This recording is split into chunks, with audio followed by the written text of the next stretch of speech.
Hey everyone, hope you're doing great. Welcome back to my channel. In today's video, we'll dive into what if Deku could see everyone's future death. Smash that subscribe button, and be sure to peek at the description below. Let's begin. The air in Training Ground Gamma tasted of dust and ambition. It was a familiar flavor to Izuku Midoriya, one he had come to associate with the burn of one for all in his limbs and the thrum of progress in his heart. The sprawling, artificial cityscape was a concrete playground of simulated destruction, a place where they learned the grim arithmetic of heroism, how to triage, how to prioritize, how to save. Today was a joint exercise, a chaotic symphony of burgeoning quirks and earnest intentions. Students from Ketsubutsu and Shiketsu high schools moved through the rubble alongside Class 1A, their different uniforms a splash of color against the monotonous gray of collapsed buildings and twisted rebar. The objective was simple, yet infinitely complex: locate and rescue civilian actors scattered throughout the disaster zone within a set time limit. Deku was in his element. His mind, a perpetual storm of analysis and strategy, was laser-focused. Green lightning, now a familiar and almost comfortable crackle, danced around his body as he navigated a particularly treacherous pile of debris. 2 victims reported in Sector Delta 7, Ida's voice, crisp and authoritative, crackled through his earpiece. Uraraka and Siro are moving to assist with vertical extraction.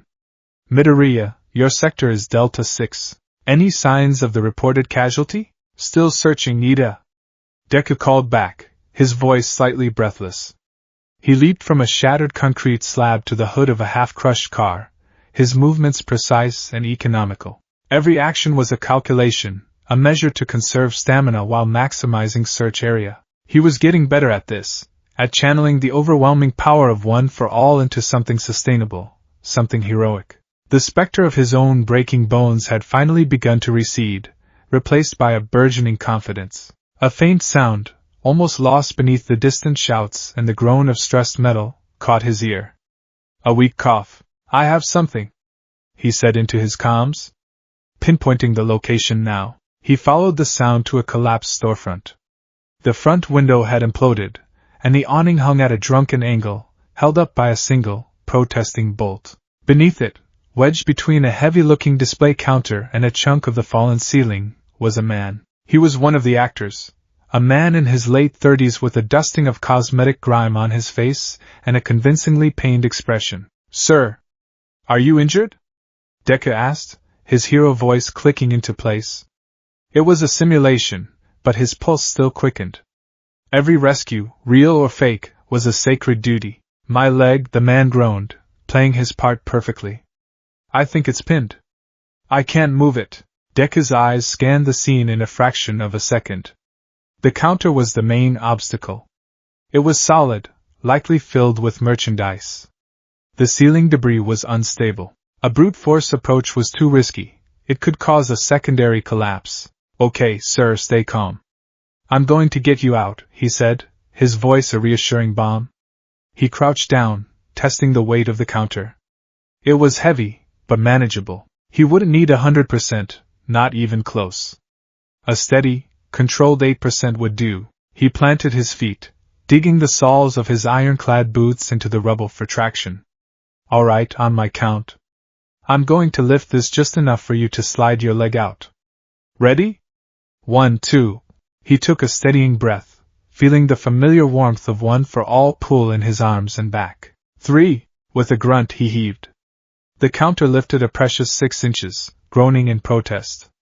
The man began to drag himself backward, his face a mask of strain. He was almost free, but his sleeve was snagged on a piece of sharp metal jutting from the counter's underside. I'm stuck. The actor grunted, his voice tight with feigned panic. There was no time for finesse. The muscles in Deku's arms were screaming, and he could feel the unstable debris above them shift ominously. Acting on pure instinct, he let go with his left hand, reached down, and grabbed the man's bare forearm to yank it free. The moment his fingers made contact with the man's skin, the world ended. It wasn't a fade or a blur. It was a switch being flipped. The dusty, chaotic training ground, the shouts, the smell of concrete dust, the strain in his own muscles, vanished. One instant, he was there, a hero in training. The next, he was elsewhere. He was floating, a disembodied observer in a room that smelled sharply of antiseptic and floor polish. The light was sterile, fluorescent, humming with a low, monotonous buzz. Beige walls, a cheap linoleum floor that had seen better days, a single, wilting carnation in a plastic cup on a bedside table. Through a window, he could see the sky was a bruised purple, the lights of a city just beginning to twinkle to life. In the center of the room was a hospital bed. And in the bed was the man. He was older. Much older. His face, no longer dusted with theatrical grime, was pale and waxy. Deep lines were carved around his mouth and eyes, and his hair, once a robust brown, was now a thin, snowy white. He was alone. The room was silent save for two sounds, the man's shallow, rattling breaths and the steady, rhythmic beep of a heart monitor. Deku felt a phantom tightness in his own chest, a cold dread that didn't belong to him. He was a passenger in this man's final moments, forced to experience the suffocating weight of it all. He felt the man's lungs struggle for air, the failing muscle of his heart fluttering like a trapped bird. He felt the cold realization wash over the man, the understanding that this was it. This was the end, and there was no one here to see it. No family to hold his hand. Just the humming lights, the beeping machine, and a profound, soul-crushing regret for chances not taken, for words left unsaid. Beep.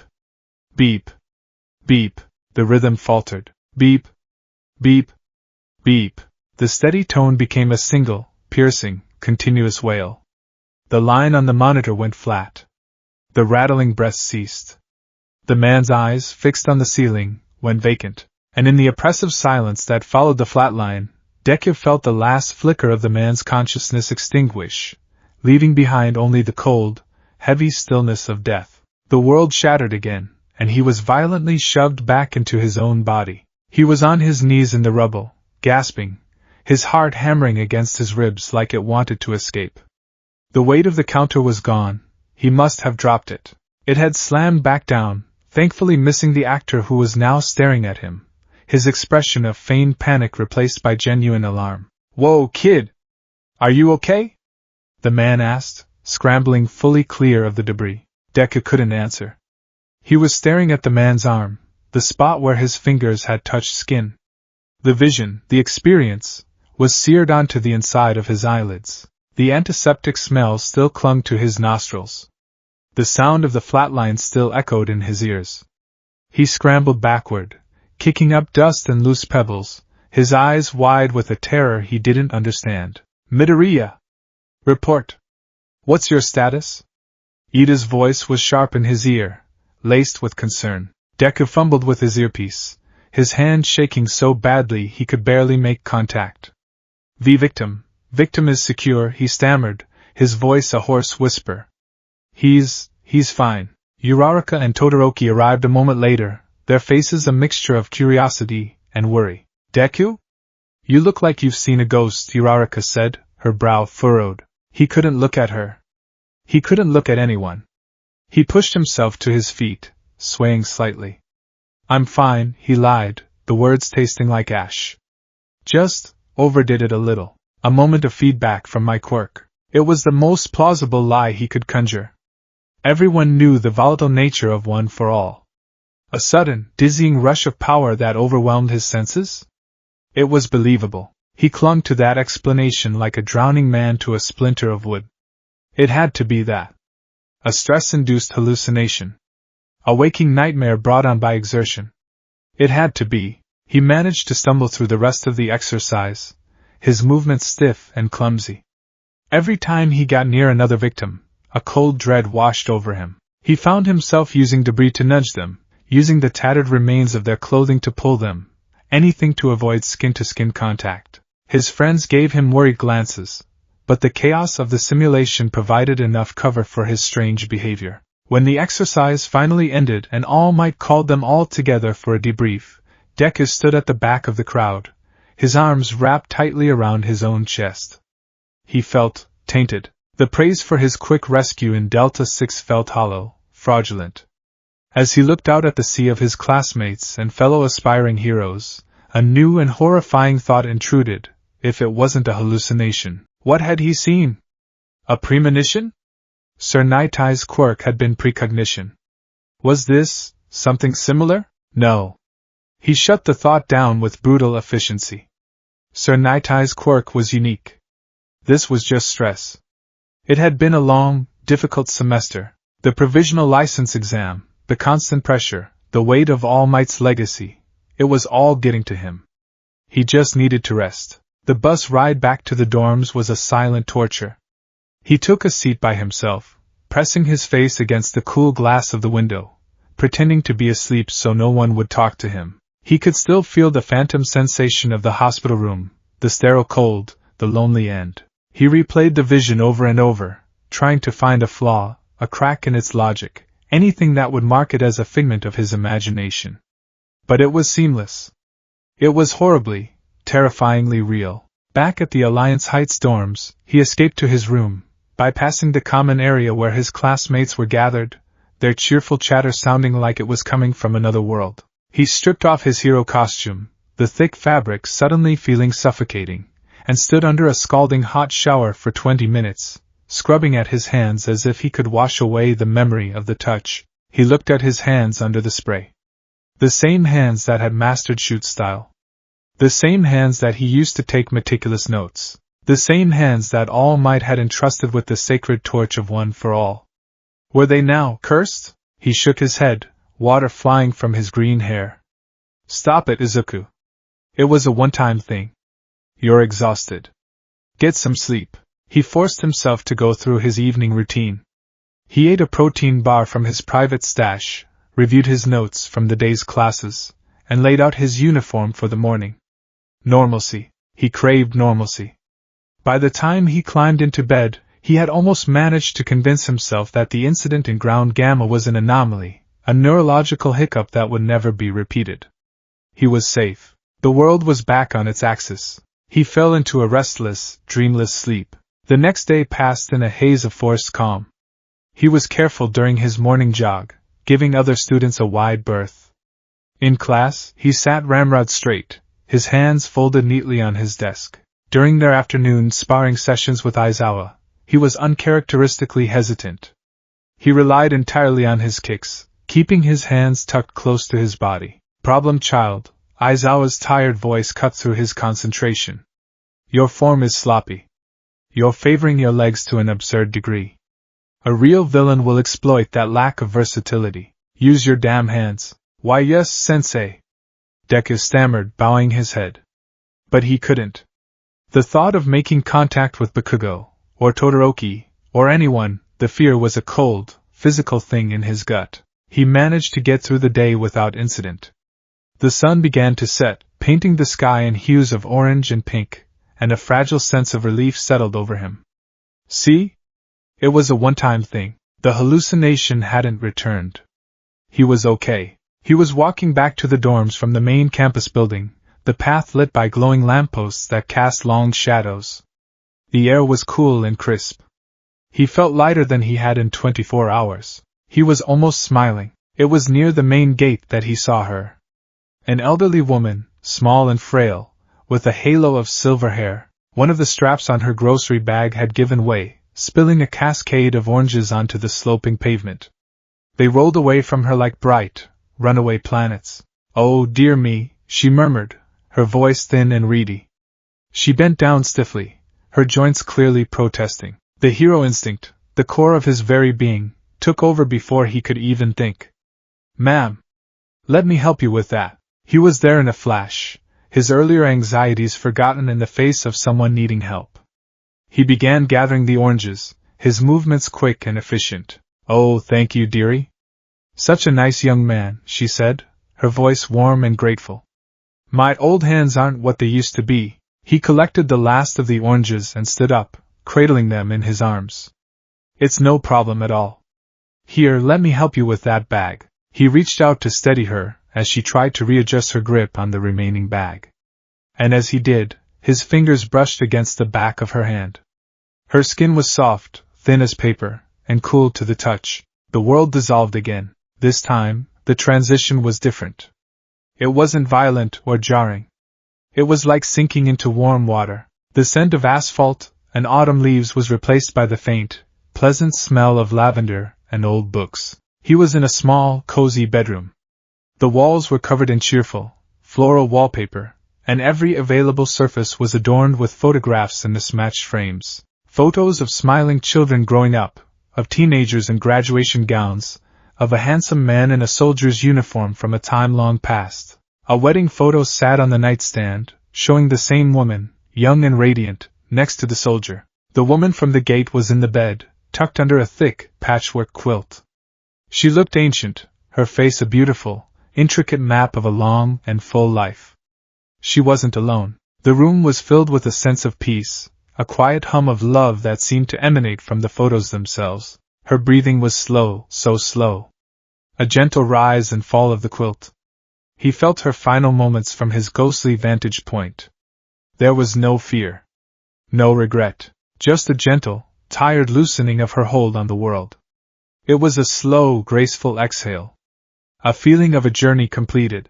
A last, faint thought drifted through the air like a mote of dust in a sunbeam. I'm coming, my love. And then, stillness. A profound, peaceful silence. She had passed away in her sleep, surrounded by the memories of a life well lived. He snapped back to reality with a silent gasp. He was standing on the pavement outside UA, the oranges still clutched in his arms. The elderly woman was beaming at him, completely oblivious. Thank you again, Sonny.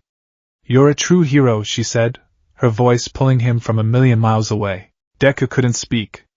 His throat was a tight knot of absolute, world-ending horror. He stared at her, this kind, sweet woman, and all he could see was her peaceful, lifeless face in that cozy, lavender-scented room. He knew, with a certainty that chilled him to the bone, that he had just witnessed the final, unwritten chapter of her life. It wasn't a hallucination. It wasn't stress. It wasn't a side effect of One for All. It was real, and it was triggered by touch. He numbly handed her the oranges, his hands shaking so violently one almost slipped from his grasp. He mumbled something incoherent, something that was supposed to be "you're welcome," but came out as a strangled croak. He didn't wait for her to reply. He turned and fled. He ran. He ran as if a villain were on his heels, his lungs burning, his mind screaming. He burst through the doors of the dorm, ignoring the surprised shouts from Kirishima and Kaminari in the common room. He didn't stop until he was in his own room, the door slammed shut and locked behind him. He collapsed against the door, sliding down to the floor. He was breathing in harsh, ragged sobs. His room, his sanctuary, felt like a prison. The cheerful All Might posters seemed to mock him, their bright colors and plus ultra slogans a cruel joke. A hero saves people. It was the simplest, most fundamental truth of his existence. But how do you save someone from a heart attack 10 years from now? How do you save someone from a peaceful death in their sleep at the age of 95? He looked down at his hands. They trembled in his lap. These hands, which he had trained so hard to make instruments of salvation, were now windows to the grave. Every person he touched, every life he connected with, would now come with an epilogue. A final, terrible frame of their story that he would be forced to watch. The first vision had been horrifying. The second, in its own gentle way, was so much worse. It confirmed the impartiality of the power. It wasn't just for violent or tragic ends. It was for all ends. It was a fundamental truth of existence, and he was now its unwilling prophet. Who was next? Uraraka, with a friendly pat on the back? Ida, with a formal handshake? All Might, with a proud hand on his shoulder? The thought sent a wave of nausea so profound through him that he had to clamp a hand over his mouth. The potential for horror was infinite. He would have to see it all, the accidents, the illnesses, the quiet fades into nothingness. He would become a walking, talking catalogue of death. He scrambled away from the door, crab walking backward until he hit the far wall. The contact sent a jolt of pure panic through him. Who was in the room next door? Kirishima? What if the vision could travel through walls? What if he touched the floor and saw the death of the person below him? The logic was spiraling, irrational, but the fear was absolute. He curled into a ball in the corner of his room, pulling his knees to his chest and wrapping his arms around them, tucking his hands away as if they were venomous. He pressed himself into the corner, trying to make himself as small as possible, trying to minimize his contact with the world. The darkness outside his window deepened, but the images were burned into his mind's eye: a sterile hospital room and a cozy, lavender-scented bedroom. A lonely death and a peaceful one. The beginning of his curse, and the end of his hope. He stayed there for hours, a prisoner in his own room, a prisoner of his own skin. He stared at his hands in the gloom, no longer seeing tools of a hero, but the harbingers of an unwanted, inescapable end. And for the first time since a doctor told a 4-year-old boy he was quirkless, Izuku Midoriya felt completely and utterly hopeless. Sleep offered no escape. It was a black, suffocating sea, and Izuku Midoriya thrashed in its depths, pursued by the ghosts of futures he never asked to see. He woke with a choked gasp, his heart a frantic drum against his ribs. The pre-dawn light was a weak, gray watercolor wash against his window, but in his mind's eye, the images were still blazing with horrific clarity: a sterile hospital room echoing with a final, lonely flatline, a cozy bedroom steeped in the peaceful scent of lavender, and a life fulfilled. He sat up, his all-might-themed pajamas clinging to his skin, slick with a cold sweat. His gaze immediately fell upon his hands, lying limp on his blanket. They looked alien to him, like dangerous tools he didn't know how to operate. The memory of touch was a brand. The phantom sensation of the actor's rough forearm, the paper-thin skin of the elderly woman, it was all still there, a tactile ghost haunting him. The terror of the previous night had not subsided. It had cooled, hardening from a molten panic into a solid, cold dread that settled deep in his bones. This was his new reality. The world was a minefield, and every person in it was a potential trigger. His first conscious, deliberate action was to get up and walk to his desk. He rummaged through a drawer, past spare charging cables and notebooks filled with quirk analysis, until his fingers found them, a pair of simple, black, athletic gloves. They were thin, meant for grip and warmth on cool morning runs, not for protection. But today, they were his armor. He pulled them on. The soft, synthetic fabric was a thin but crucial barrier between his skin and the world. He flexed his fingers, the movement feeling dull and foreign. It was a compromise. He couldn't encase himself in a hazmat suit, but he couldn't bear the thought of his bare skin accidentally brushing against someone. This would have to be enough. The new normal began at breakfast. The common area of Alliance Heights was usually a place of comfort, a riot of cheerful noise and easy camaraderie. This morning, it was a tactical challenge. Kaminari and Cyril were laughing loudly over a video on Kaminari's phone, their shoulders pressed together. Ida was, as usual, orchestrating the morning meal with the precision of a drill sergeant, occasionally patting someone's back in encouragement. Uraraka and Ajri were chatting by the toaster, their hands gesturing animatedly. Every interaction was a potential catastrophe. Deku hugged the wall, his movements tight and controlled. He felt a dozen pairs of eyes on him, or maybe he was just imagining it. The gloves were already drawing attention. "Yo, Midoriya!" Kirishima called out, his smile as bright and sharp as his hardened skin. "What's with the gloves? Getting in some extra grip training before class?" Deku's mind raced for a plausible excuse. "The truth, I'm terrified that if I touch you, I'll see you die," was not an option. "Something like that," he mumbled, his voice rough from disuse. He forced a small, brittle smile. "My hands got really cold on my run this morning. Just trying to keep them warm." It was a flimsy lie. The dorm was temperature controlled, and it wasn't particularly cold outside. Kirishima raised a skeptical eyebrow but seemed to accept it, turning back to the mountain of food on his plate. Deku grabbed a pre-packaged yogurt from the fridge and a bottle of water, bypassing the communal breakfast entirely. He found an empty chair in the furthest corner of the room, positioning it so his back was to the wall. He ate quickly, mechanically, his focus entirely on maintaining his personal space. "Deku-kun? Are you feeling all right?" He looked up to see Uraraka standing before him, her head tilted in that familiar, kind way that now sent a spike of fear through him. Her expression was clouded with concern. "You barely said a word yesterday evening, and you ran off. And now the gloves? Is everything okay?" Her voice was so full of genuine friendship it was like a physical blow. He wanted, more than anything, to confide in her, to let the terrible secret out. But the image of seeing her end, of knowing how her bright, infectious laughter would one day be silenced, was a horror he couldn't risk. He had to protect her from his knowledge, and to do that, he had to protect himself from her touch. "I'm fine, Uraraka-san, really," he said, the lie feeling heavy and foul on his tongue. "Just a little worn out. The joint exercise took more out of me than I thought." He stood up, deliberately creating more space between them. "I should, go get my bag for class. Don't want to be late." He fled before she could reply, the hurt and confusion on her face a fresh wound in his conscience. He was already building the walls, brick by painful brick. Class was another form of torture. He couldn't focus on ectoplasm's lecture on mathematics. His senses were on high alert, cataloging every potential point of contact. The student in front of him leaning back in his chair. Mineta trying to pass a note. Aoyama turning to offer him a piece of cheese with a dazzling bonjour. He navigated it all with a new, twitchy anxiety. He flinched when people got too close. He kept his gloved hands balled into fists on his lap.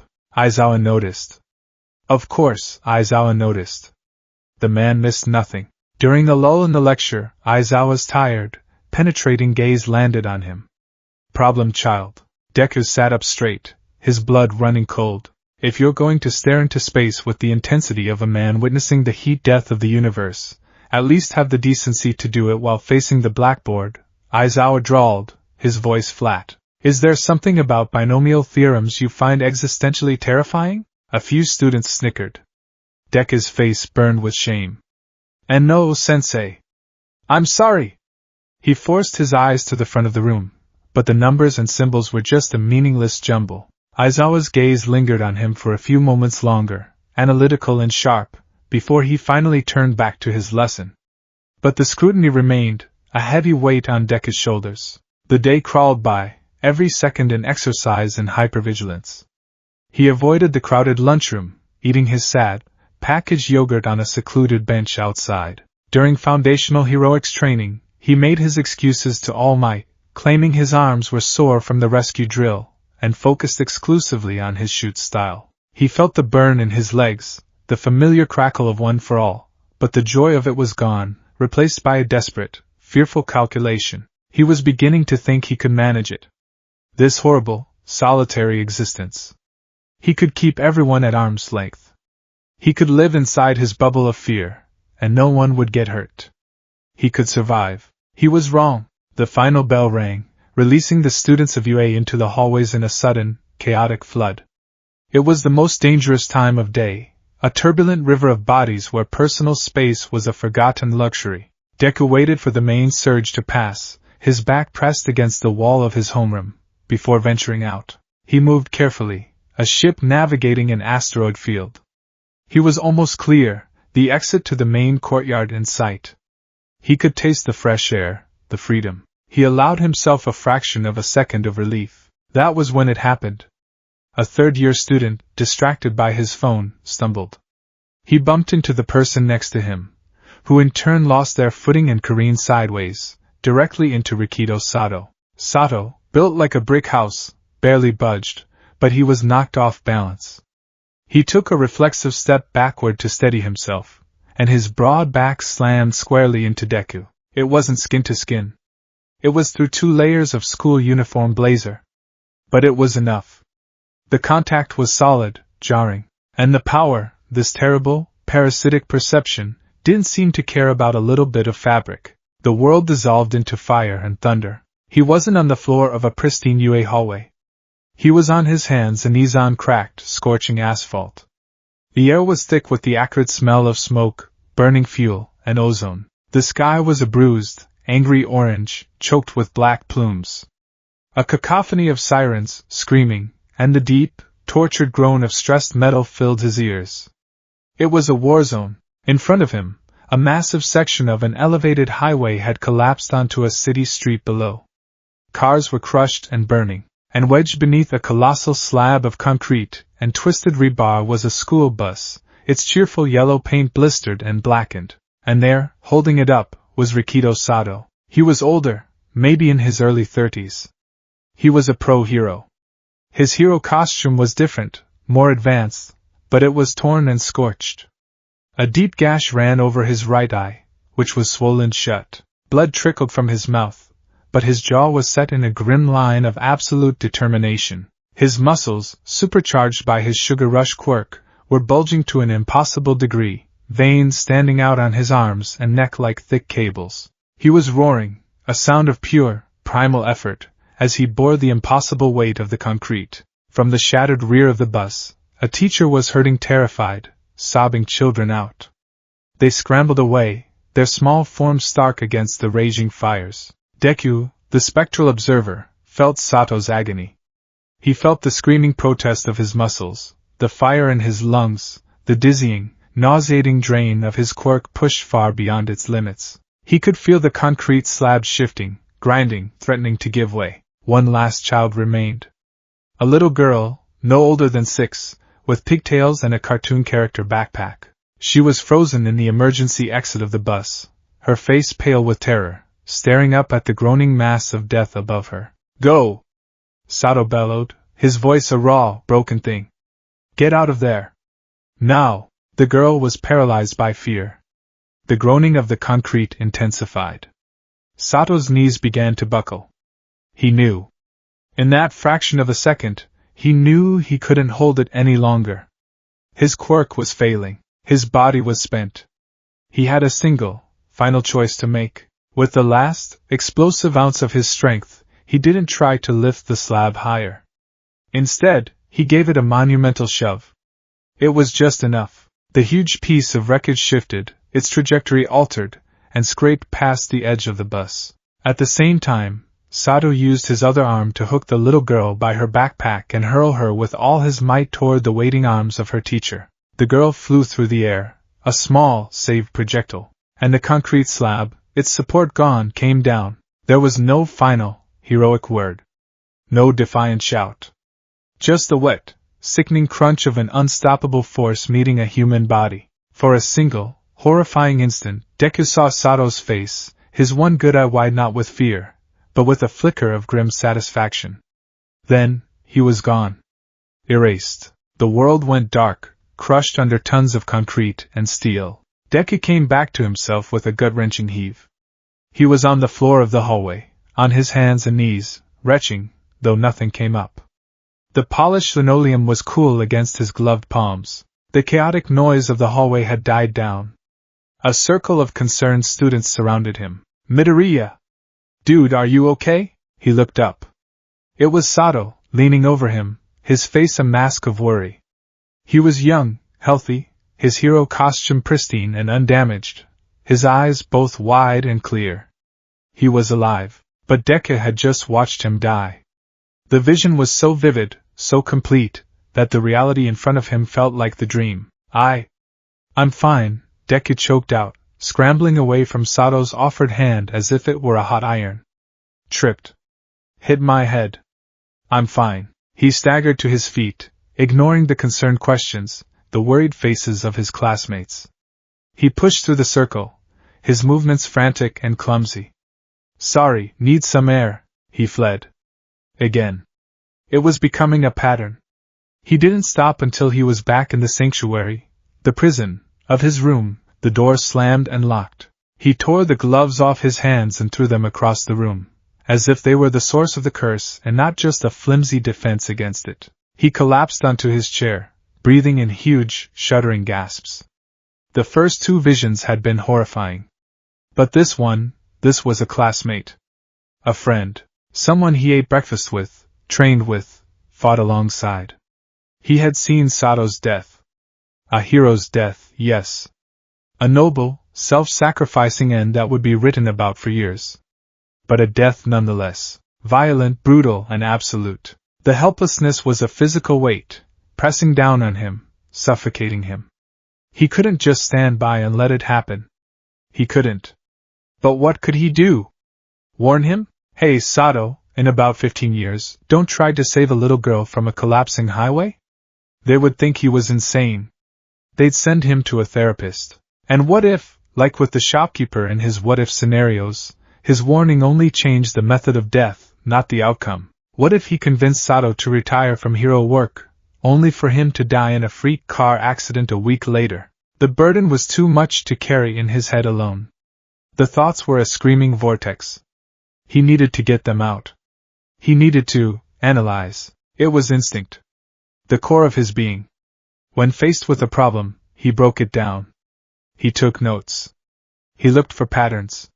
He turned to his bookshelf, his hands shaking, and pulled out a fresh, empty notebook. It was identical to the ones he used for his hero studies, with a simple, black cover. He sat at his desk, the blank page staring up at him like a silent accusation. For a long moment, he just stared back, the pen heavy in his hand. His hero analysis for the future notebooks were a source of pride, a testament to his passion and dedication. This would be their dark twin. A ledger of final moments. He finally put pen to paper, his handwriting shaky and uneven. On the first page he wrote a title, Epilogues. He turned to the next page. He had to document them. All of them. Maybe, just maybe, if he could lay it all out, he could find a loophole. A flaw in fate's design. Entry 01. Subject, unnamed male, civilian actor, late 30s. Trigger, direct skin contact, right forearm. Vision, subject dies in a hospital room, alone. Appears to be in his late 60s. Cause of death seems to be a sudden cardiac event, heart attack. Dominant sensations, smell of antiseptic, sound of flatlining heart monitor, feeling of regret. EST time until event, 25 to 30 years. Notes, vision was unexpected. First known occurrence of this ability. Death appears to be from natural causes. Can I interfere with something so far in the future? Unlikely. His hand was cramping. He took a deep, shuddering breath and continued. Entry 02. Subject, unnamed elderly female, civilian. Trigger, direct skin contact, back of hand. Vision, subject passes away peacefully in her sleep, in a bedroom filled with family photos. Appears to be very old, 90. Cause of death is old age. Dominant sensations, smell of lavender, feeling of peace, contentment. EST time until event, hard to say. Given her age, could be anywhere from a few months to a few years. Notes, not all visions are violent. This one was calm, a good death. But it was still an end. The ability is impartial. It shows the how, not just the if. He paused, his stomach churning. Now for the hardest one. The ink from his pen bled slightly as he pressed down, his knuckles white. Entry 03. Subject, Rikido Sato, classmate, friend. Trigger, heavy, non-skin contact through clothing, blazers. Vision, subject, as a pro-hero, approximate early 30s, dies while saving a child from a collapsing highway during a villain attack aftermath. Cause of death, crushed by debris. Heroic sacrifice. Dominant sensations, intense heat, smoke, sound of screaming, feeling of straining muscles, grim satisfaction. EST time until event, 10 to 15 years. Notes, contact does not have to be skin to skin if it is forceful enough. This is a critical and terrifying piece of new information. His death is a direct result of his heroism. How can I stop him from being a hero? Should I? The thought feels like a betrayal. He stared at the 3 entries, a triptych of doom. A lonely end, a peaceful end, a heroic end. His new quirk didn't care about the morality or the circumstances. It was just a recorder, and he was the unwilling playback machine. The notebook felt heavy in his hands, dense with the weight of stolen futures. It was the most terrible thing he had ever created. He didn't go down for dinner. He couldn't face anyone, least of all Sato. He stayed in his room as darkness fell, the notebook open on his desk, a single lamp casting a pool of light on the awful words. He felt utterly, completely alone. A soft knock came at his door. Deku-kun? It was Uraraka's voice, soft and hesitant. Dinner's over. I brought you something. Ida was worried you hadn't eaten. Deku froze. He couldn't open the door. He couldn't risk it. I'm not hungry, Uraraka-san. But thank you. There was a pause. Can I come in for a minute? You're scaring me, Deku-kun. You've been so distant. Everyone's worried. I'm worried. Her voice was thick with an emotion that twisted a knife in his gut. He was hurting her.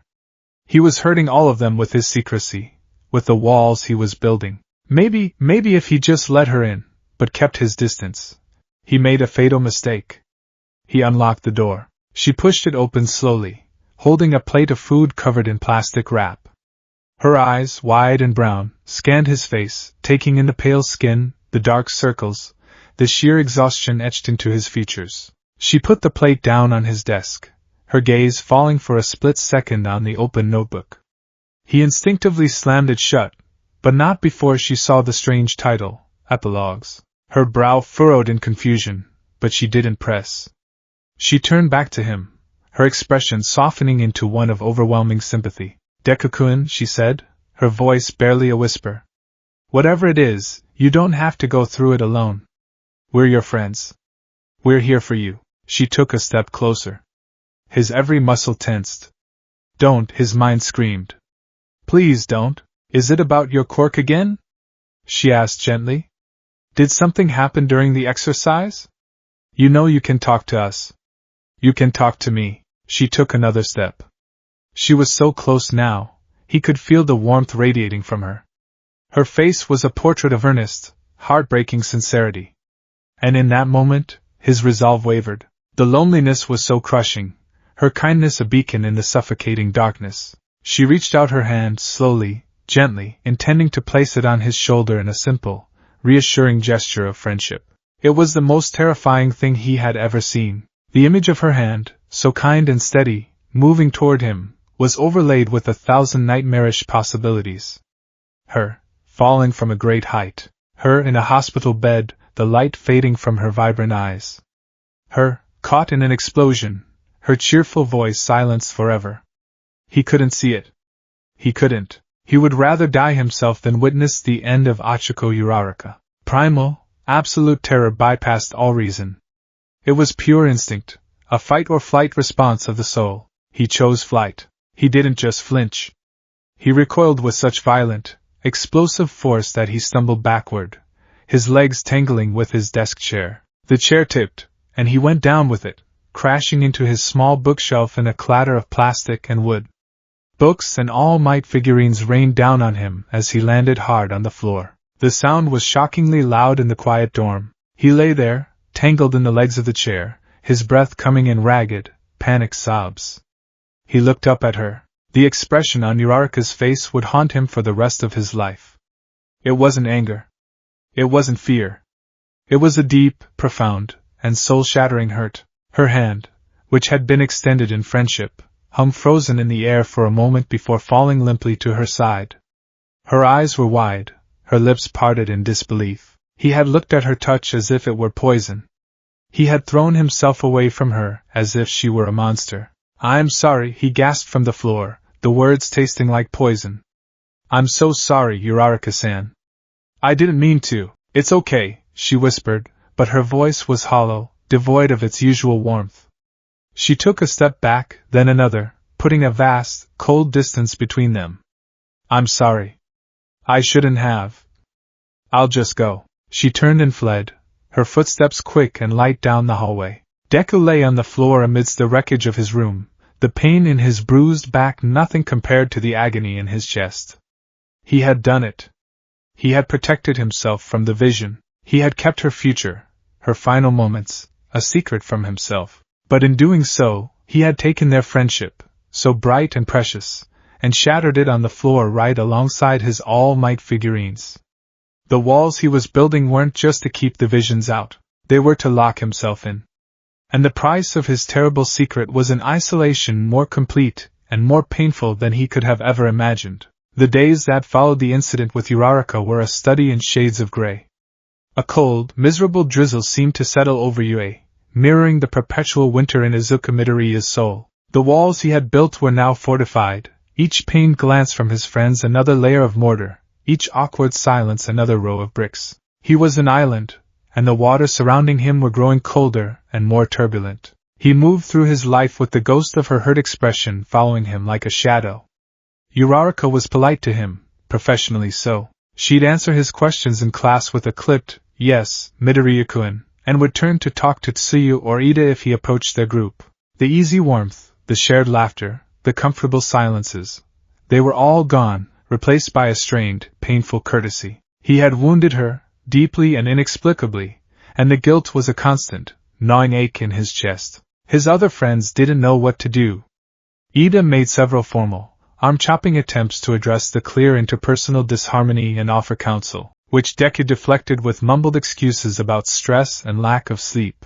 Todoroki would simply watch him with his mismatched eyes, his expression unreadable but intensely analytical, as if Deku were a complex puzzle he was trying to solve. Even Kirishima's boisterous greetings felt more subdued, tinged with a hesitant concern. They knew something was profoundly wrong, but without context, all their attempts to help were like grasping at smoke. Deku's isolation was his shield, but it was also his crucible. Alone in his room, surrounded by the silence of his broken friendships, he obsessed over the notebook. Epilogues. It was his Bible and his curse. He read the 3 entries over and over, the ink-stained pages becoming worn at the edges from his constant, frantic handling. He analyzed them with the same desperate intensity he had once reserved for heroes' quirks, searching for a sign, a clue, a way out. The shopkeeper who would die of a heart attack. The old woman who would pass in her sleep. Rikido Sato, who would be crushed in a blaze of heroic glory. The first 2 were nebulous, far-flung futures he couldn't possibly influence. But Sato's death, it was a fixed point, a tragedy waiting to happen. It was also years away. He was powerless. The helplessness was a venom, seeping into every part of him.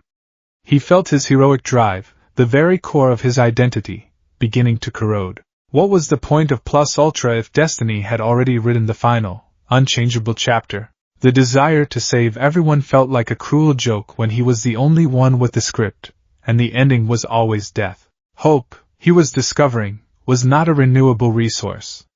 His was dwindling to a dangerously low level. He needed a win. He needed proof that he wasn't just a passive observer of tragedy. He needed a case he could test. The opportunity came on a gray Saturday morning. Class was cancelled for a teacher work day, and students were encouraged to either rest or use the training facilities.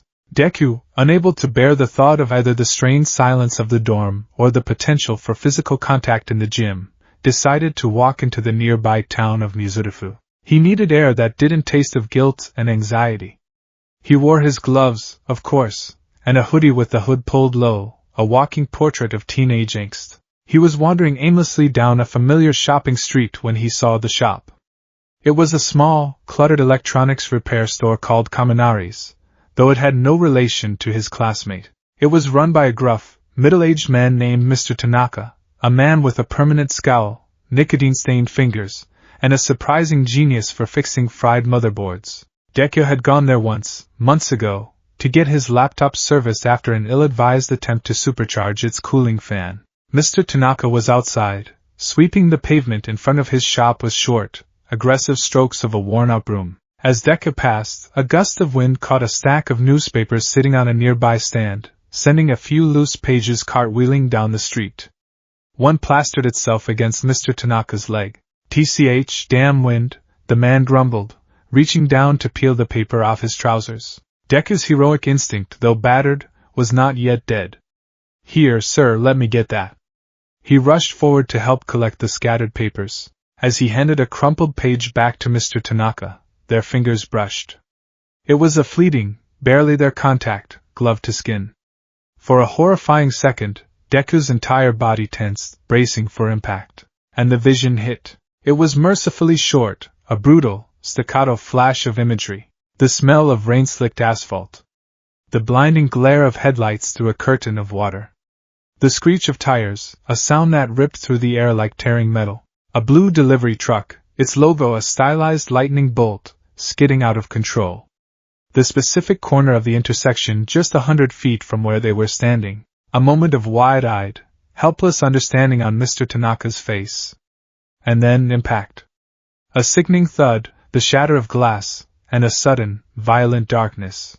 Deku stumbled back, dropping the rest of the newspapers. His heart was a jackhammer. He leaned against the wall of a neighboring building, gasping for air. "Hey, you alright, kid?" Mr. Tanaka asked, his scowl deepening with something that might have been concern. "You look like you're about to pass out." Deku couldn't answer. He stared at the intersection.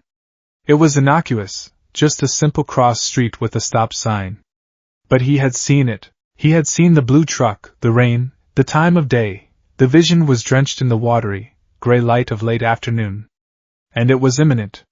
There was no sense of agedness to Mr. Tanaka in the vision. He looked exactly as he did now, scowl and all. This wasn't years away. This was soon. Very soon. He managed to stammer an apology, gathered the remaining papers with shaking hands, and practically ran away, leaving Mr. Tanaka staring after him in bewilderment. He didn't stop running until he was back in the safety of his room. He slammed the door, his mind a whirlwind. He grabbed his notebook, epilogues, and fumbled it open. Entry 04. Subject Mr. Tanaka, electronics repairman. Trigger, light glove to skin contact, fingers. Vision, subject is struck and killed by a skidding blue delivery truck at the intersection of Hano and Sakura streets. It is raining heavily. Vision feels immediate. Subject is not older. EST time until event, imminent. Maybe today? Tomorrow? Notes, this is it. This is the test. The vision is specific. A specific place, a specific cause, a specific time of day, late afternoon. It's not a nebulous health failure or a heroic act years from now. It's a simple, preventable accident. A strange, manic energy surged through him, displacing the lethargy of his despair. This was his chance. This was the universe throwing him a lifeline. If he could stop this one event, just this one, it would prove that the future wasn't set in stone. It would prove that his quirk wasn't a curse, but a warning system. It would mean he could save Sato. He could save everyone. All his hope, all his identity as a hero, was now pinned on the fate of a grumpy electronics repairman. He spent the rest of the day in a frenzy of planning. He couldn't just run out and tackle the man. He couldn't scream, "A blue truck is going to kill you." Best case scenario, he'd be ignored. Worst case, he'd be arrested for causing a public disturbance. It had to be subtle. He had to manipulate events without revealing his hand. He had to play God, just for a moment. He checked the weather forecast. Rain.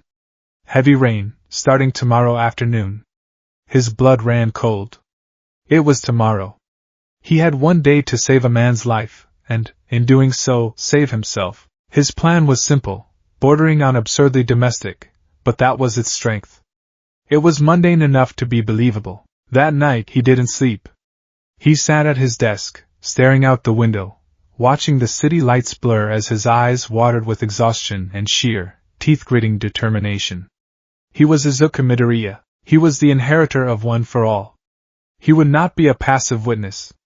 He would fight. He would save him. The next day was an agony of anticipation. He sat through his classes in a state of supreme distraction, his leg bouncing under his desk. Every tick of the clock was a countdown. He ignored the worried looks. He ignored the cold shoulder from Uraraka. All that mattered was the time, lunchtime. The sky was beginning to cloud over. 2 p.m. The first drops of rain began to speckle the windows of the classroom. 3:30 p.m. The final bell rang. The rain was now a steady, driving downpour. It was time. Deku had everything he needed in his backpack. He bypassed the dorms and headed straight for the UA main gate, his hoodie pulled up against the deluge.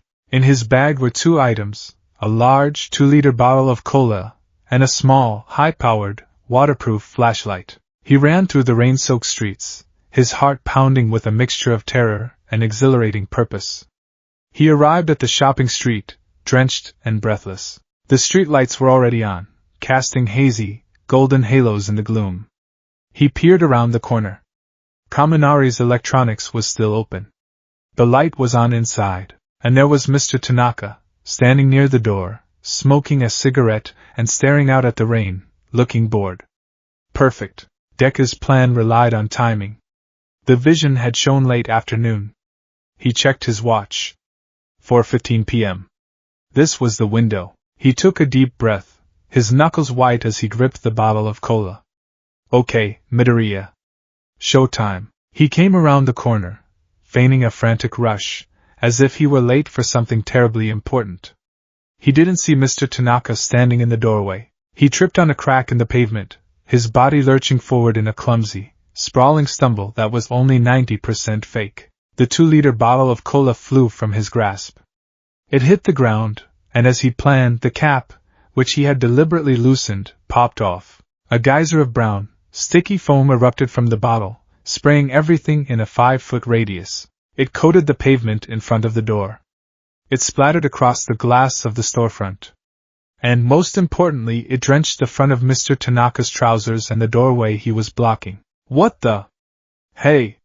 Tanaka yelled, jumping back, but it was too late. He was soaked from the waist down in soda. Watch where you're going, you clumsy brat. Oh my gosh! I am so sorry! Deku cried, his voice a pitch-perfect symphony of adolescent panic and apology. He scrambled to his feet, bowing repeatedly. I'm so sorry, sir. I was in a rush. I wasn't looking. I can't believe I did that. I'm so sorry. Mr. Tanaka was fuming, swatting at his sticky trousers with disgust. Look at this mess. It's all over the doorway. It'll attract every ant in the prefecture. You idiot kid, I'll clean it up. I'll clean it up right now. Deku insisted. Please, sir, it's the least I can do. Do you have a mop? Some towels? I'll get it all. The man grumbled, but Deku's frantic, earnest apologies seemed to deflate some of his anger. He was more annoyed than anything else. TCH, fine. Get in here. Mop's in the back closet. Don't touch anything else. It was working. It was actually working. Mr. Tanaka was inside. He was occupied. He would be forced to stay inside and clean for at least the next 10 to 15 minutes. The crucial window of time. Deku followed him in, grabbed the mop and bucket as directed, and started cleaning with a feverish energy. While Mr. Tanaka was in the back, changing into a pair of dry trousers, Deku took his chance. He quickly and accidentally knocked over a tower of old VCRs near the front, creating a loud crash and another mess that needed to be sorted. More delays. Every second counted. Finally, with the mess mostly contained, Deku made his apologies again and bowed his way out of the store. He didn't go far. He ducked into a recessed doorway across the street, his heart pounding a frantic rhythm against his ribs. He was hidden in the shadows, the rain dripping from the brim of his hood. He peered at the intersection, his eyes scanning for a blue truck. He didn't have to wait long. A minute later, a blue delivery truck with a stylized lightning bolt logo came speeding down Hano Street. It was going way too fast for the wet conditions. As it approached the intersection, a car from the cross street, obscured by the rain, pulled out after a rolling stop. The truck driver slammed on his brakes. The screech of tires was exactly as he'd heard it in the vision.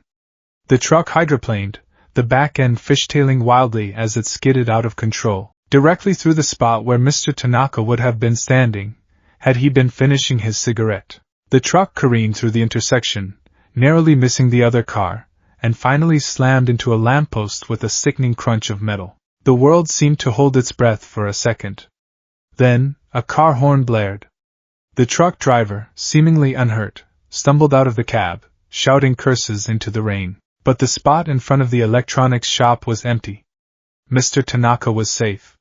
He was inside, grumbling about sticky floors and clumsy teenagers. Deku slid down the wall of the doorway, a wave of relief so powerful it left him weak and dizzy.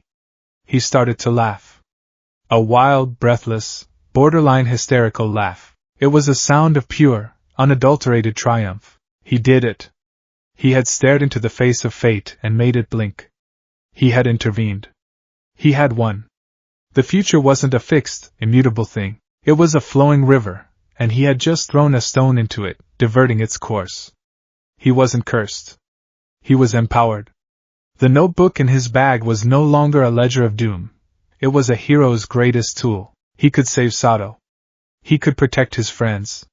He could save everyone. The laughter slowly subsided, replaced by a deep, shuddering sigh of pure relief. He stayed there for a few more minutes, just watching the scene unfold, the police arriving, the drivers exchanging information, savoring his victory. The rain felt like a baptism, washing away the gray despair of the past week. Finally, he pushed himself to his feet, feeling lighter than he had in ages. He started the long walk back to Yue, a real, genuine smile gracing his lips for the first time in what felt like an eternity. He was a hero. He had done it. He was halfway back to campus when the first ambulance screamed past him, heading in the direction he'd just come from. He thought nothing of it. It was for the truck driver, probably just a checkup for shock. A second ambulance followed, then a fire engine.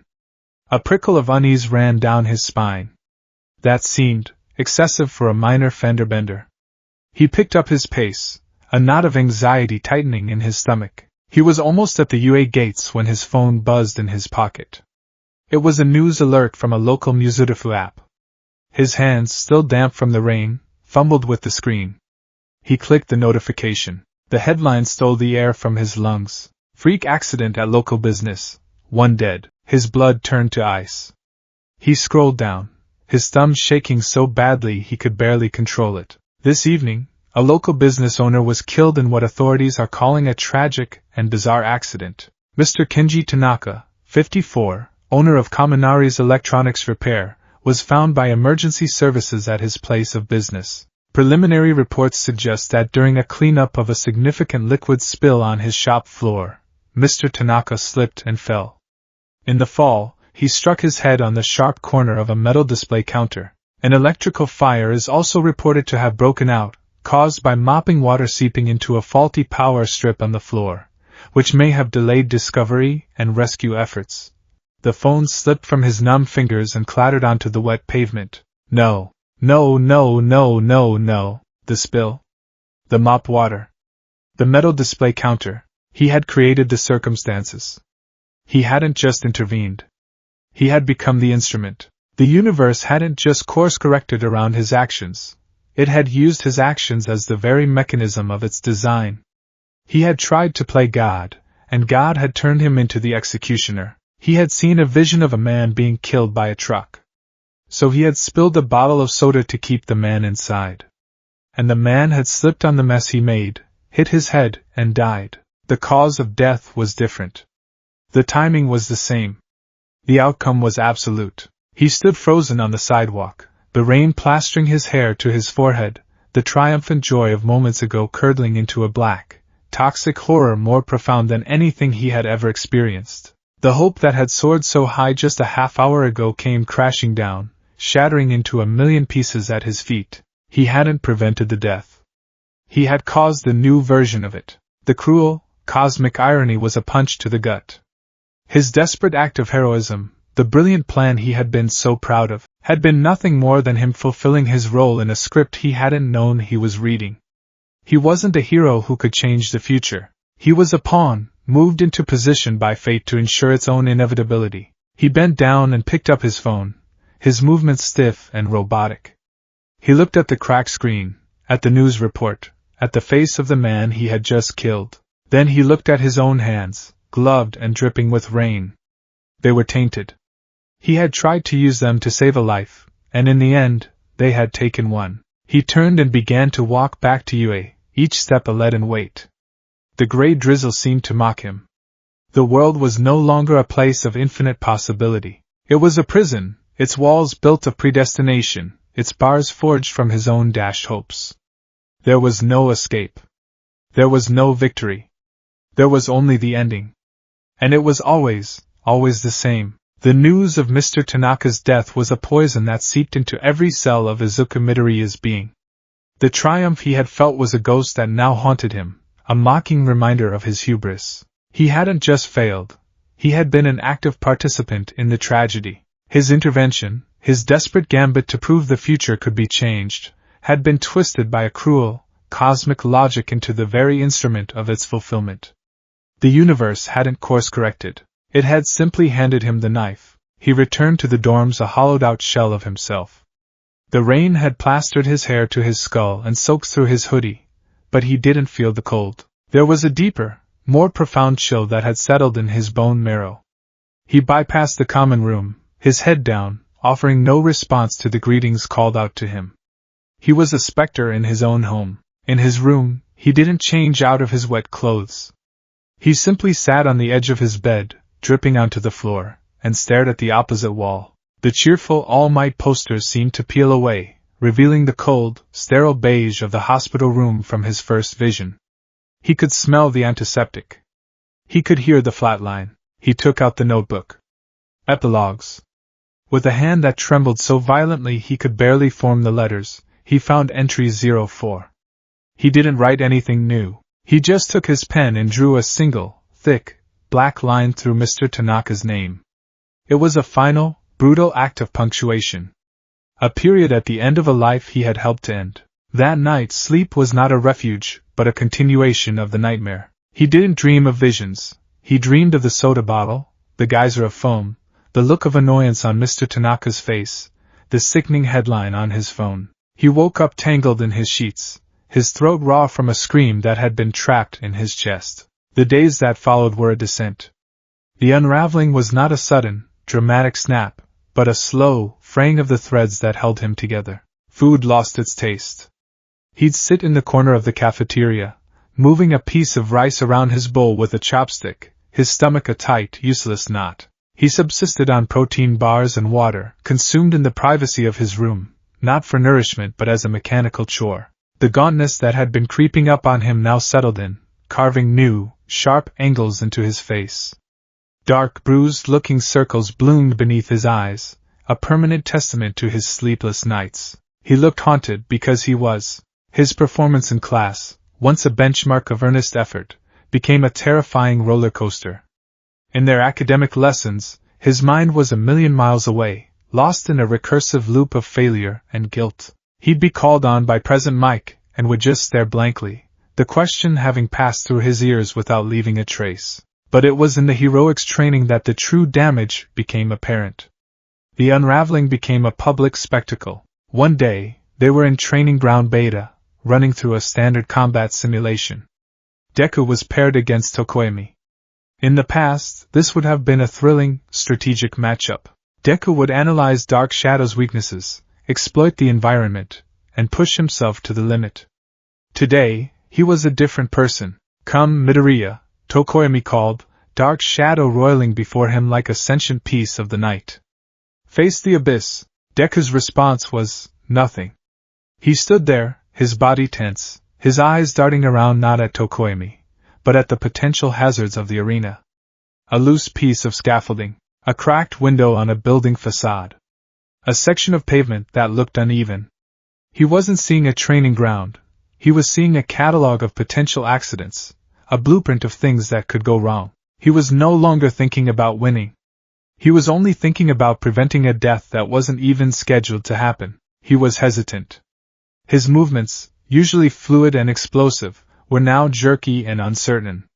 He relied solely on weak, probing kicks, keeping his gloved hands tucked close to his chest as if they were wounded. He fought with the terror of a man trying not to break a priceless vase. Dark Shadow lunged. It was a simple, telegraphed attack. The old Deku would have dodged and countered in a flash of green lightning. The new Deku simply flinched and threw up a defensive, half-hearted block, taking the full, harmless force of the quirk and being knocked back several feet. "Midoriya, what are you doing?" All Might's voice boomed from the observation deck, laced with a rare note of frustration. "Engage your opponent. You're fighting like you're afraid of your own shadow." The irony was lost on him. He was afraid of his own shadow, and everyone else's. He was afraid of the final, terrible shadow that his quirk forced him to see. The next day, it was the opposite. They were practicing search and rescue in a collapsed tunnel simulation at the unforeseen simulation joint.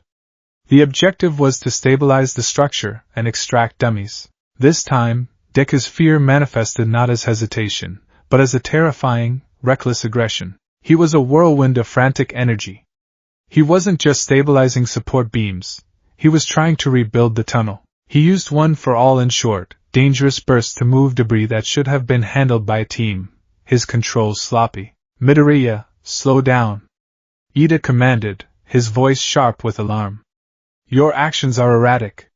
You risk causing a secondary collapse. I have to make sure it's secure." Deku yelled back, his voice ragged. He was trying to control every variable, to account for every possible point of failure. He was trying to fight fate itself, right here in this dusty, fake tunnel. If he could just make everything perfectly, Absolutely safe, then maybe he could prevent the unpreventable. He heaved a massive chunk of concrete, intending to place it as a buttress. But his control, frayed by exhaustion and mental anguish, slipped. The slab tumbled from his grasp, crashing down perilously close to where Kaminari was working to restore power to the emergency lights. Kaminari yelped and scrambled back, his face pale. The slab hit the ground with a deafening crack, sending dust and chips of stone flying. Silence fell in the tunnel. Everyone stared, first at the massive piece of rubble, then at Deku, who stood frozen, his eyes wide with horror at what he had almost done. His attempt to create perfect safety had nearly caused a real, catastrophic accident. That was the last straw for Shota Aizawa. Aizawa was a creature of observation. He saw everything. He had noticed the change in Midoriya weeks ago. The gloves had been the first sign, a strange new affectation. Then came the flinching, the social withdrawal, the way he seemed to recoil from physical contact like a burned victim. He had seen the hurt look on Uraraka's face, and the wedge it drove through their group. He had seen the dark circles, the weight loss. Initially, he had chalked it up to the immense pressure of One for All. The weight of being All Might's successor was a burden that could crush any student, even one as resilient as Midoriya. But the boy's behavior didn't quite fit. It wasn't just stress. It was something more specific, more akin to trauma. It was the look of a soldier with shell shock, a deep-seated fear that had rewired his basic responses to the world. And today's incident, that swing from extreme passivity to extreme recklessness, was a massive red flag. It was the sign of a student spiraling, losing control. And Aizawa did not let his students lose control. He waited until after training was over. He dismissed the other students, telling them to hit the showers. Midoriya, stay behind. His voice was flat, devoid of emotion, which was somehow more terrifying than if he had been yelling. Deku flinched as if struck. He stood in the center of the dusty training floor, his head bowed, refusing to meet his teacher's gaze. Aizawa walked toward him, his own movements silent, his capture weapon hanging loosely around his neck. The other students were gone. The large training facility was eerily quiet, the only sound the faint hum of the overhead lights. Look at me, Aizawa said. It wasn't a request. Slowly, hesitantly, Deku lifted his head.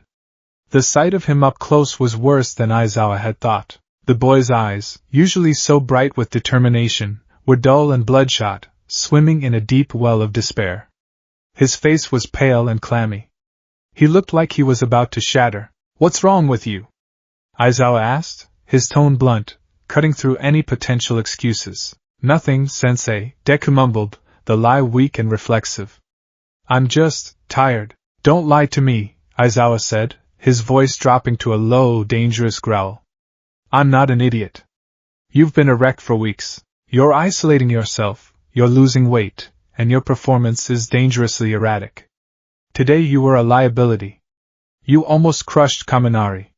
What you're doing isn't just tired, it's a full-blown self-destruct sequence.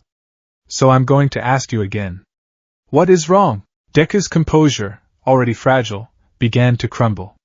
A tear escaped his eye, tracing a clean path through the grime on his cheek. I can't. You can't what? Talk about it. Aizawa took another step closer, his eyes narrowing. Is this about One for All? Is the pressure getting to you? Are you having trouble with the output? Talk to me, problem child. Deku shook his head, a violent, jerky motion. It's not that. It's something else. Aizawa sighed, a long, weary sound of pure exhaustion. He had hoped for a simple answer.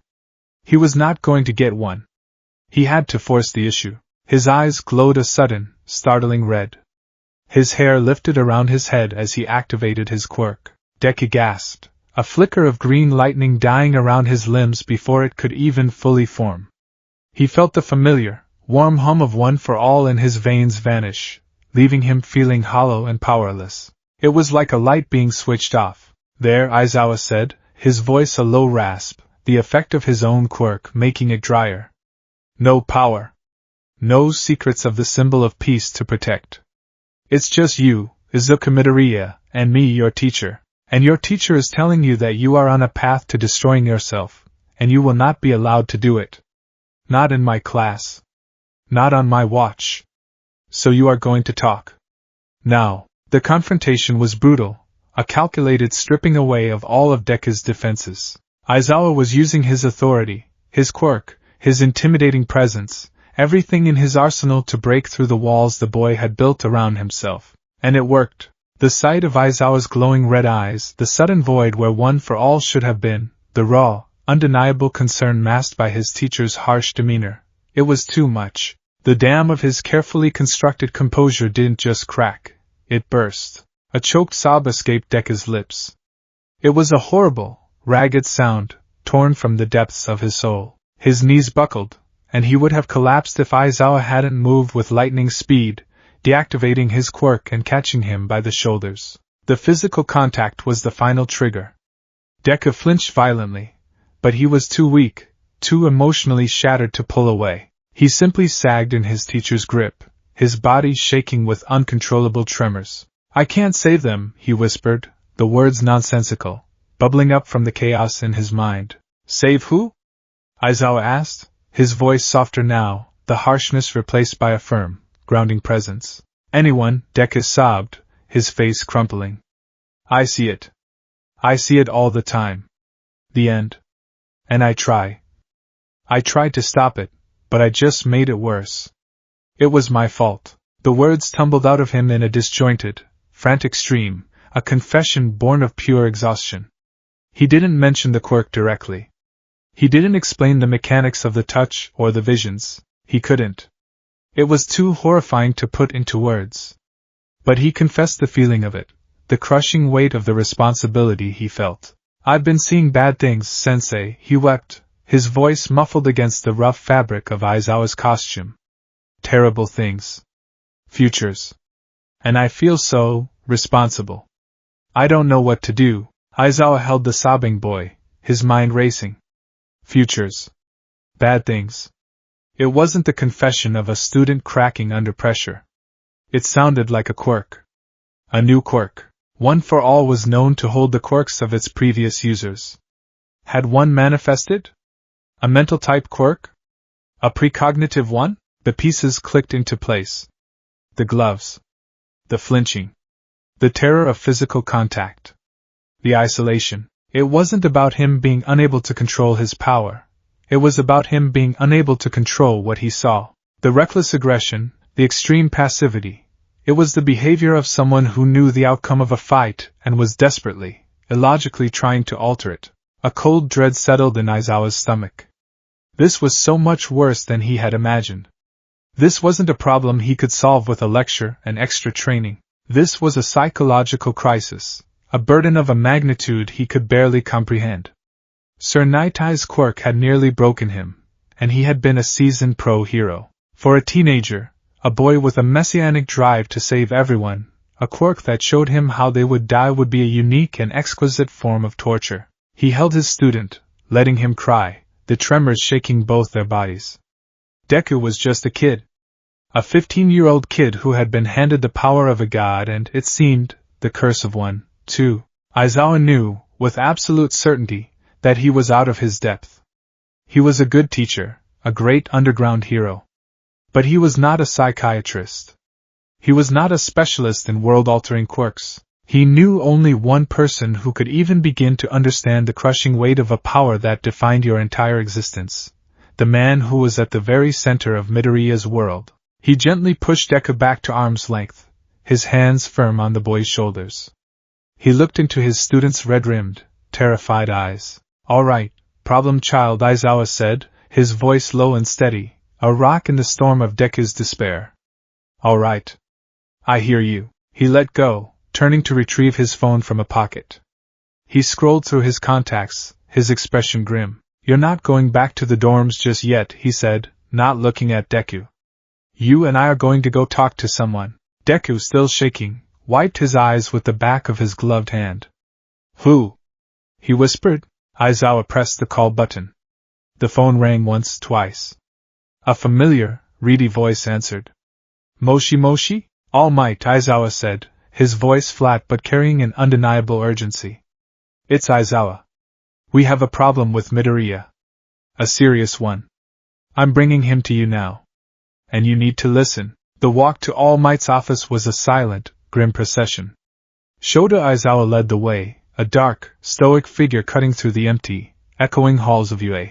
Izuka Midoriya followed a few paces behind, a ghost in his own life, his feet shuffling with a leaden reluctance. The tears had stopped, but his body was still racked with faint, residual tremors, the aftershocks of his complete emotional collapse. He felt hollowed out, scoured clean by his confession, yet the core of his terror remained, a cold, dense star in the void of his chest. He had confessed, but he hadn't explained. The specifics were still locked away, too monstrous to articulate. What would he even say? Hello, All Might, I've developed a new power, and it forces me to watch everyone I touch die. By the way, I saw a man get hit by a truck, tried to save him, and accidentally made him slip and crack his head open instead. The absurdity of it was as horrifying as the reality. Aizawa didn't push for more details. He seemed to understand, with his unnerving perception, that the boy was fragile enough to shatter. The teacher's presence was a strange comfort. It wasn't warm or coddling, it was solid, a pragmatic, unyielding wall he could lean against, and right now, that was what Deku needed more than anything. They arrived at the door to All Might's office. It was an unassuming door for the former number 1 hero, but Deku knew that behind it lay a space that was part office, part shrine to a bygone era of absolute peace. Aizawa knocked twice, a sharp, no-nonsense rap. Come in, a familiar voice called out, thin and reedy, lacking its usual booming bravado. Aizawa pushed the door open and ushered Deku inside.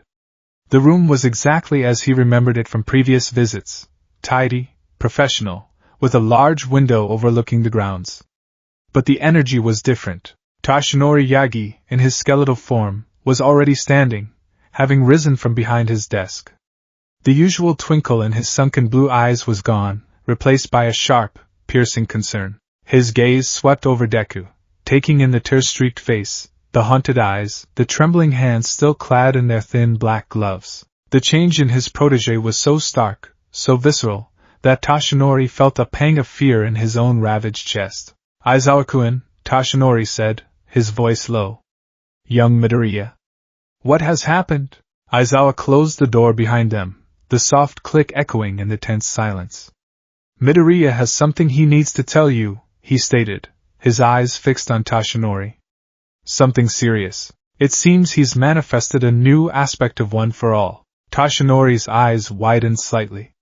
He looked from Aizawa's grim face back to Deku's miserable one. A new quirk. He had wondered when this might happen. The vestiges had warned him that the stockpile was reaching a singularity, that the quirks of the past users might awaken in the boy. He had imagined something heroic, something that would aid in his fight, float. Black Whip? Something tangible. He was not prepared for this. Young Midoriya, Toshinori said, his voice gentle. He gestured to the plush sofa against the wall. Please sit. Tell me what's going on. Deku couldn't move. He stood rooted to the spot, his gaze fixed on the floor.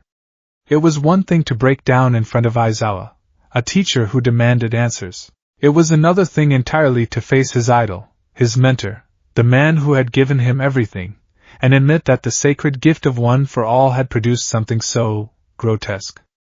It felt like a betrayal. It felt like he was corrupting the legacy. It's difficult to explain, Deku mumbled, his voice hoarse. Aizawa stepped forward. He's been seeing things, he said, providing the prompt. Futures. He believes he's seeing people's deaths. The words hung in the air, heavy and poisonous. Toshinori stared, his mouth slightly agape.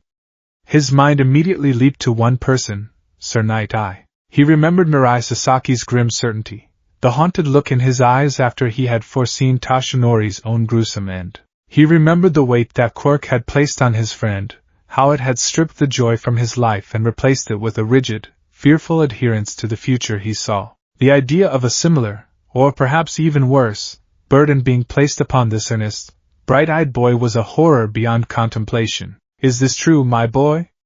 Toshinori asked, his voice barely a whisper. He moved closer, his lanky frame radiating a paternal concern that was so potent it was almost a physical force. Is that what's been happening? Deku finally looked up, his eyes swimming with a fresh wave of tears. He saw the pure, undiluted worry on his mentor's face, and it broke him all over again. He nodded, a single, miserable jerk of his head. He began to speak, the story tumbling out in a broken, halting narrative. He started with the first touch, the civilian actor in the training ground. He described the sterile hospital room, the lonely death, the sound of the flatline. He talked about the old woman, the peaceful passing, and how it confirmed the impartiality of the curse. He explained the gloves, the constant fear, the desperate attempts to avoid contact. His voice cracked as he recounted the vision of Sato's heroic, brutal end, and the terrible, gnawing certainty of its inevitability. And then, his voice dropping to a choked whisper, he told them about Mr. Tanaka. He recounted his desperate, foolish plan. The soda bottle. The staged accident. The brief, glorious moment of triumph when the truck crashed and the man was safe inside. And then, the crushing, soul-destroying aftermath. The news report. The realization that he hadn't saved him, but had merely changed the weapon fate used to kill him. I killed him, All Might, Deku whispered, the words tearing at his throat. I tried to be a hero, and I killed him. Toshinori listened, his face a mask of growing horror. This wasn't like Night Eye's foresight. Night Eye saw one possible future, a path that could, with great effort, be altered. What Midoriya was describing sounded different. It sounded absolute. Concrete.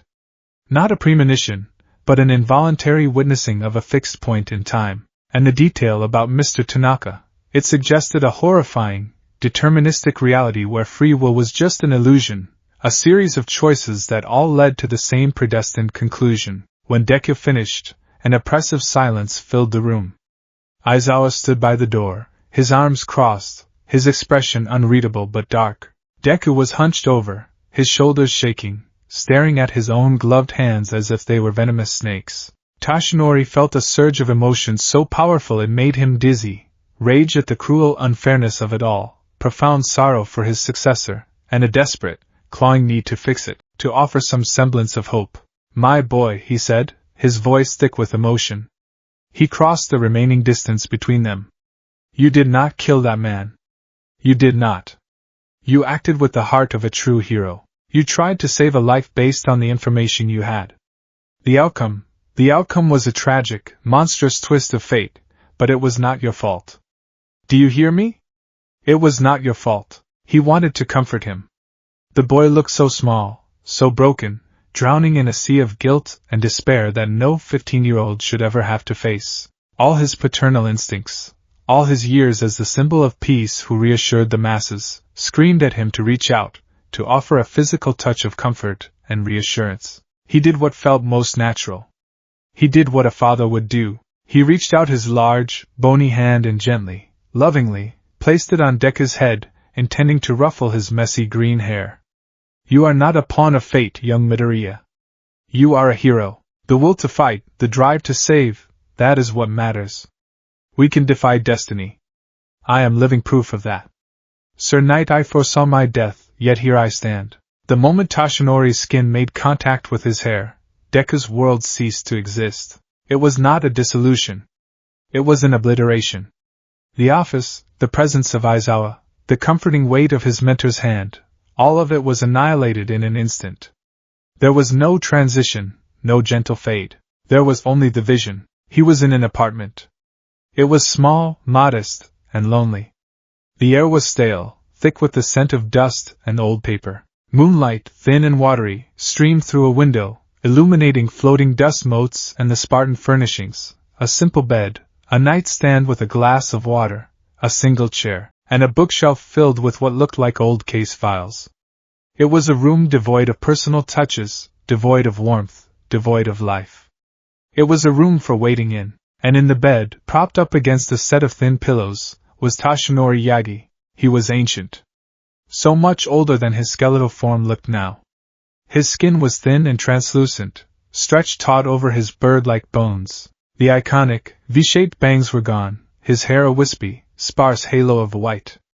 His eyes, those once vibrant blue flames, were sunken and cloudy, staring at a fixed point on the opposite wall. Deku, the disembodied watcher, was hit by a wave of phantom sensations that were not his own. An immense, crushing weariness that felt bone deep, soul deep. A dull, constant ache from the scarred tissue where his stomach used to be. And a terrible, laborious struggle for every single breath. He felt Toshinori's ravaged lungs trying to draw in air. It was like trying to breathe through a wet sponge. Each inhalation was a monumental effort, a rasping, gargling battle against failing anatomy. Each exhalation was a weak, shuddering release. The hero who had once been a mountain of seemingly infinite strength was now reduced to this one, final, desperate struggle. There was no villain. No blaze of glory. No heroic sacrifice. Sir Night-Eye had seen a warrior's death, a titan falling in a cataclysmic battle. Deku was seeing something far more mundane, and infinitely more tragic.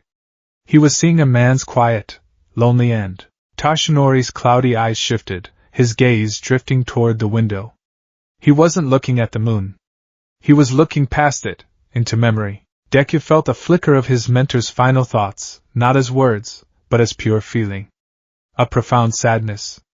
A deep well of loneliness. The quiet regret of a man who had given his entire life to the world, only to die completely alone in a silent room. He had saved millions, but in the end, there was no one there to hold his hand. He had been the symbol of peace, but he had not found any for himself. The rattling breaths grew shallower. One final, desperate gasp for air that yielded nothing. A faint, almost inaudible sigh, and then, stillness. The struggle was over. The great heart that had carried the hopes of a nation had finally stopped beating. The light in the sunken eyes extinguished, leaving only a vacant stare. All Might was gone. Toshinori Yagi was dead.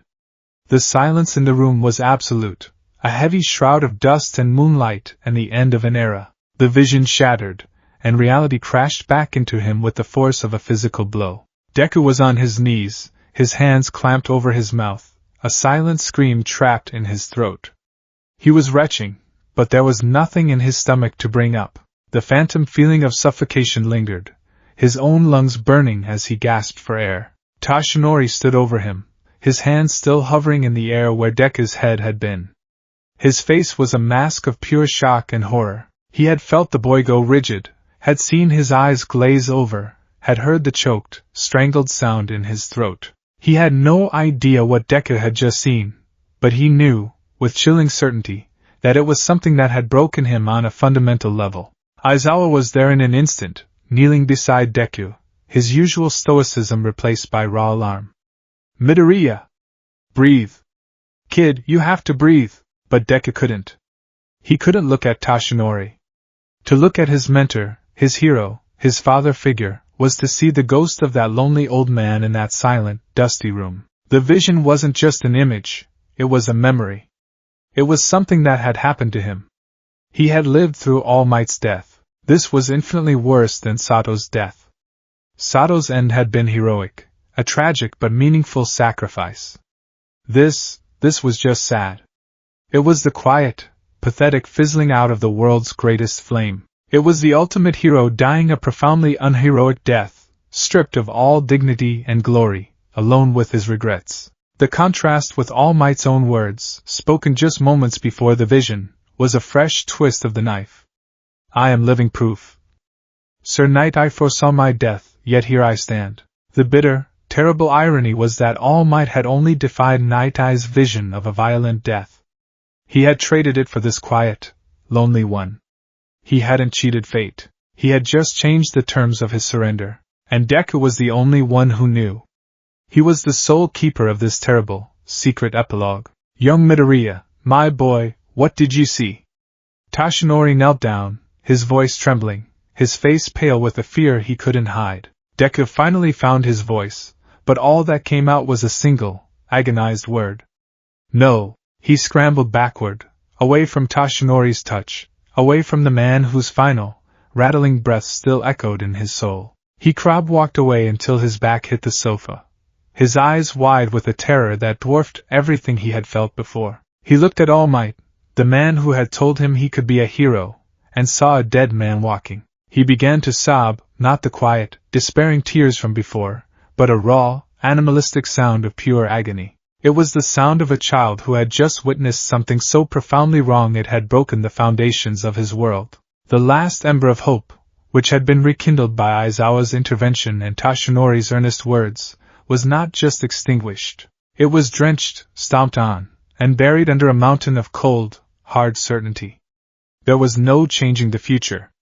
There was no defying destiny. He had just seen the end of the symbol of peace, and it wasn't a bang. It was a whimper. Tashinori moved to go to him, but Aizawa put out a hand, stopping him. The look on Aizawa's face was grim, his eyes filled with a new, horrified understanding. He didn't know what Midoriya had seen, but he knew it was related to the touch. He knew All Might's attempt at comfort had triggered something catastrophic. Tashinori Yagi, the man who had faced down All for One, the man who could once change the weather with a single punch, could only watch as his successor, the boy who was like a son to him, completely shattered. He held out his trembling hands, completely unaware of the new, terrible secret his protégé now carried about him, a secret that foretold his own lonely, quiet end. Deku curled into a ball on the floor, his arms wrapped around his head, trying to block out the images, the sounds, the feelings. But it was no use. The vision was now a part of him, a permanent scar on his mind. The final, terrible frame of All Might's story was his to bear alone, and in the oppressive silence of that office, surrounded by his two mentors, Izuku Midoriya finally understood the true nature of his quirk. It was not a tool. It was not a warning. It was a curse, designed to show him the absolute, inescapable finality of everything he held dear, and to force him to walk toward it, one agonizing step at a time.